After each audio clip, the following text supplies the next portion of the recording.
Supreme court के chief justice जनाब काजी फ़ायज़ ईसा की सरबराही में जो बेंच था 3 रुकनी, उसने मुख्तार अहमद अली जो कि जिन्होंने एक आम शहरी की हैसियत से एक पटिशन दायर की थी, बल्कि मैं नाज़रीन को कहूँगा कि वो सारा केस क्या है हमने जो पीछे प्रोग्राम किए हुए हैं उसका लिंक भी कोशिश करेंगे कि लगाएंगे अपनी डिस्क्रिप्शन में, कि वो भी देख लेंगे मुख्तार अहमद अली क्या कह रहे थे इस केस में, क्या क्या चैलेंजेस हुए।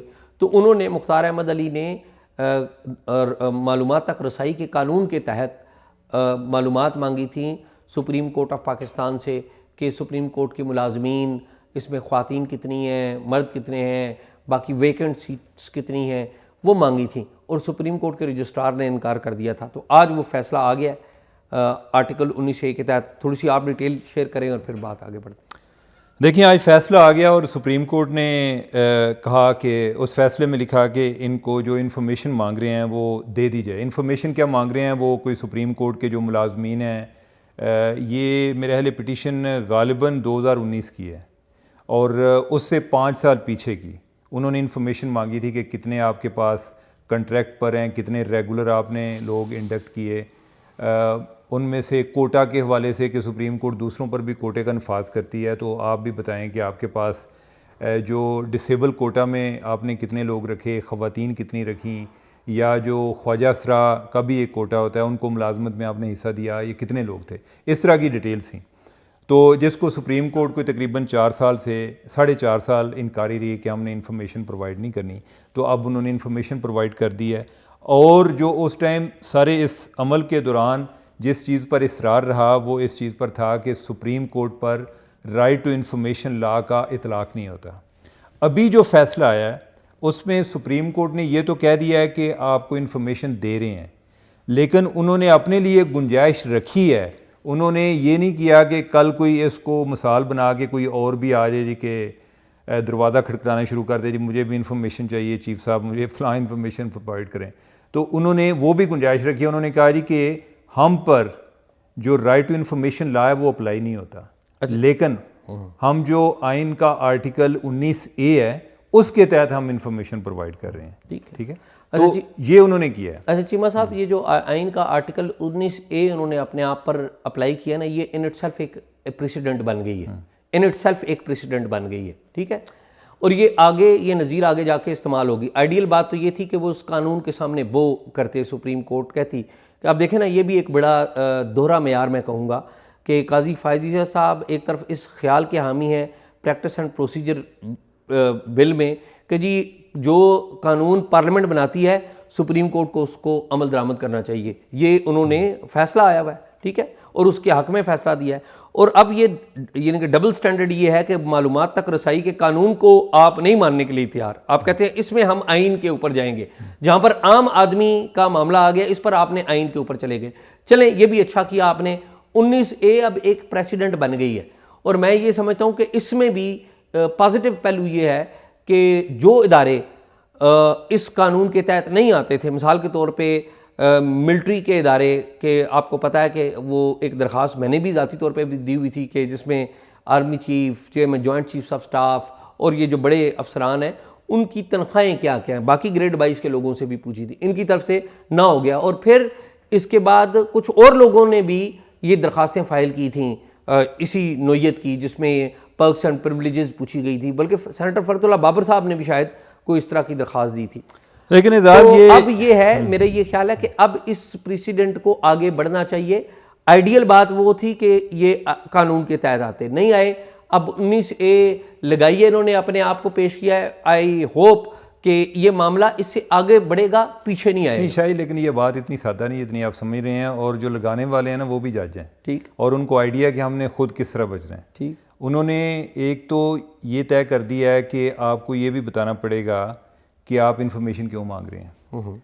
तो पहले तो जो उसकी मेंटेनेबिलिटी है ना, उधर ही बंदे को फंसाए रखेंगे कि आप इन्फॉर्मेशन क्यों मांग रहे हैं। आपने कहा जी कि मैंने रिसर्च के लिए मांगनी है, उन्होंने कहना जी कि कौन सी रिसर्च कर रहे हैं, तो आप कहेंगे जी कि मैं जर्नलिस्ट हूँ, आप कहेंगे जी कि आप ये बताएं कि पहले कौन कौन सी आपने रिसर्च की है। इस तरह से कोई मामला। अच्छा, फिर ये हाँ, दूसरा ये है कि अगर आपको इन्फॉर्मेशन दे भी दी, वो आपके अलावा किसी और ने इस्तेमाल कर ली, तो हो सकता है फिर आपको बुला लें कि आप तो कह रहे थे मैं रिसर्च के लिए, आप तो हमारा फ़लाँ जगह पर मजाक उड़ा रहे थे। ठीक है, ये जो आर्टिकल 19A है उसने भी लगाया हुआ है कि that is subject to reasonable restriction, Restrictions, ठीक है। तो वो रिस्ट्रिक्शन जो है वो इधर भी उन्होंने अप्लाई कर लेनी है। नहीं उमर, वो अप्लाई करेंगे, मैं नहीं कह रहा हूँ कि नहीं करेंगे। अब तो देखे ना, सुप्रीम कोर्ट ने एक फैसला दे दिया है, हम तो नहीं, हुए फैसले के ऊपर देखो बात ना, कर रहे हैं। फैसला जो दे दिया है ना, फैसले का मेरिट भी तो चेक होना है ना। मेरिट ही चेक कर रहे हैं। नहीं, फैसले का ये है, एक तो ये है कि उन्होंने जो पिटिशनर का मेरिट है मुख्तार अहमद अली का, वो उन्होंने डिस्कस ही नहीं किया, ठीक है। और ये जो बात है ये भी उधर, ये दरमियान में कोई इसका एक पासिंग रेफरेंस में जिक्र था कि आपको इन्फॉर्मेशन क्यों चाहिए। जी जी, वो कोर्ट की प्रोसीडिंग में भी तो उन्होंने जवाब दिया, उन्होंने कहा जी कि वैसे तो लॉ के तहत आप मेरे से ये पूछ नहीं सकते, ठीक है। और एजाज इस टाइम जितने भी हमारे लॉज हैं आरटीआई के, सूबों के भी और फेडरल का भी, किसी में ये बात नहीं है कि आप ये बात पूछ सकते हैं जी कि आपको किस लिए चाहिए। हाँ, जब जो जनरल मुशर्रफ के दौर में फ्रीडम ऑफ इंफॉर्मेशन ऑर्डिनेंस आया था 2002 में, उसमें ये चीज़ थी कि आपने इंफॉर्मेशन लेनी हो तो आपको ये बताना पड़ेगा कि आपको किस मकसद के लिए चाहिए, ठीक है। तो अभी के जो लॉ हैं उनमें ये चीज़ नहीं है। तो मुख्तार अहमद अली जो हैं उन्होंने कहा कि लॉ के तहत तो मैं आपको ये बताने का पाबंद नहीं हूँ, लेकिन मैं ट्रांसपेरेंसी पे काम करता हूँ, तो उस लिहाज से मैं समझता हूँ कि आपको भी इंफॉर्मेशन प्रोवाइड करनी चाहिए, तो मैं इसलिए आपसे इंफॉर्मेशन मांग रहा हूँ। एक चीज़ ये है। दूसरा, उन्होंने अगर इस केस में मुख्तार अहमद अली का भी आर्गूमेंट था कि ये जो कहते हैं कि हम फेडरल लॉ के तहत नहीं आते, तो इस पे उन्होंने काफ़ी डिटेल में आइन का जो आर्टिकल 175 है और 176 है उसका हवाला दिया हुआ था कि जिधर कोर्ट्स का जिक्र है उधर फेडरल लॉ का इस्तेमाल किस तरह हुआ है उस क्लास में, आइन की क्लास में, ठीक है। इन्होंने उसको छेड़ा ही नहीं है, ठीक है। होना तो ये चाहिए था आइडियली, एक अच्छा फैसला अगर आप करते हैं तो वो ये होता है कि जिसमें आप अपने मुखालिफ के आर्गूमेंट को एग्जामिन करते हैं, उसके मेरिट्स को डिस्कस करके फिर आप उसको किसी बुनियाद पर रिजेक्ट करते हैं। ये नहीं है कि आप उसका जिक्र ही ना करें। उन्होंने जिक्र किसकी किया है कि अटार्नी जनरल के मेरिट का, क्योंकि अटार्नी जनरल जो है उससे पहले वाला, वो पहले ही उधर हाई कोर्ट में ये पोजीशन ले चुके थे जी कि सुप्रीम कोर्ट ये बताने की पाबंद नहीं है, तो उन्होंने उसी अटार्नी जनरल का हवाला दिया और अपनी राय दे दी है। तो ये कोई वैसे इंफॉर्मेशन तो उनको मिल गई, लेकिन इससे कोई दूसरे लोगों के लिए भी रास्ता नहीं बना, ठीक है। सुप्रीम कोर्ट ने इस रास्ते को बंद किया है, एक तरीके से डिस्करेज किया है, और साथ ये भी डाल दिया है कि कौन सी इन्फॉर्मेशन है, यानी कि जो पब्लिक इंटरेस्ट में आती हो। अब पब्लिक इंटरेस्ट जो है ना, ये भी डिफाइन होना करना है। अगर आपकी कोई उधर पिटिशन जाती है तो दो चीज़ें हैं जी कि क्या आपको वाकई इस काम के लिए चाहिए, आप रिसर्चर हैं या नहीं है, पहले तो आप ये इस्टेब्लिश करें, या कोई और जो भी चीज़ बताते हैं। दूसरी चीज़ ये है कि आपने बताना है कि इसमें पब्लिक इंटरेस्ट क्या है। अब ये अगेन एक सब्जेक्टिव मामला आ जाता है कि इवन मैंने को खबर करनी हो तो कई हो सकता है कि मेरे कुलीग जो हैं वो इस चीज़ से डिसएग्री कर रहे हो कि ये इन्फॉर्मेशन जानी चाहिए कि नहीं, कि मैं कहूँगा कि नहीं इसमें पब्लिक इंटरेस्ट इन्वॉल्व है, वो कहेंगे कि नहीं है। तो सुप्रीम कोर्ट ने ये मामला अपने हाथ में रख लिया है कि हम ही तय करेंगे आपकी नीयत का भी कि आपको किस लिए चाहिए और क्या इसमें पब्लिक इंटरेस्ट इन्वॉल्व है या नहीं है। तो ओवरऑल कोई ये इतना वैसे मज़े का फैसला नहीं है। हाँ, नहीं मज़े का फैसला नहीं है, लेकिन मैं उमर ये कहूँगा कि ये जो गुफ्तगू है ना हमारी, वो जो सुप्रीम कोर्ट के जजेस ने जो फैसला दिया है वो दिया है। हमारी गुफ्तगू लोगों को इस बात के ऊपर कायल करने के लिए होनी चाहिए कि ज़्यादा से ज़्यादा लोग अपने अपने दफ्तरों में या जिन जिन सरकारी इदारों में उन्हें कोई भी चैलेंजेस आते हैं, चाहे वो कोई भी इदारा है, उसमें मालूमात तक रसाई के कानून के तहत दरख्वास्तें फ़ाइल करें। ये मामला एक दिन का नहीं है और ये मामला एक फैसले का भी नहीं है, ये मामला आगे चलेगा।